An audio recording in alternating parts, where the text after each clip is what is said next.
سيداتي سادتي احباء استوديو الفن، معنا متسابقه اخرى وفما اكله بصراحه زمنيه برشا، واني من احبائها ومن عشاقها، هي الهرقمه التونسيه. لو كان اني تركز الكاميرات ورينا شوف الهرقمه كيفاش. هرقمه تونسيه بصراحه مش كل ربة بيت نجم اني طيبها، عندها مواصفات معينه في التطيب وعندها صوابعات مش كل ربة بيت نجم تعملها باش تكون اني لذيذه وكذا. ومعنا توا الاخت اني هادي المناعي. مرحبا بك عسلامة اخويا، مرحبا بك. شفناك تو طيبت الهرقمه، علاش اخترت الهرقمه من دون الاكلات الاخرى؟ باهية وزملية وباهي البدن والركايب وكل شيء. اعطينا الفوائد بتاعها.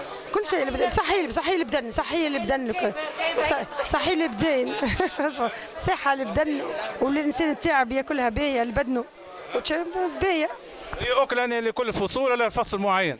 الشتاء ولا وسو، في وسو في الشتاء ياكلوها باهية، في الشتاء صح في وسو باهية البدن العظم.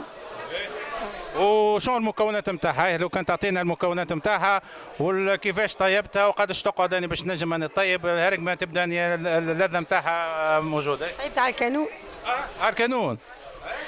خصمتها بالباهي وحطيت لها اللوبيا وفوحتها تابل وثوم زيت الزيتونه وحطيتها على الكانون. طيبتها من الصباح، حطيتها 6 سوايع على الكانون.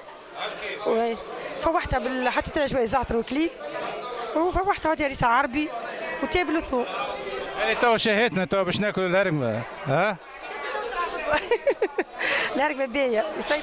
يعني انت طيبت يعني حبيت تشارك المشاركه ولا عندك طموح تحب تفوز يعني بجائزه؟ والله لا، حبيت نشارك برا، حبيت نشارك خاطر ماكله تونسيه وباهيه. يعطيك الصحه وبون شانس.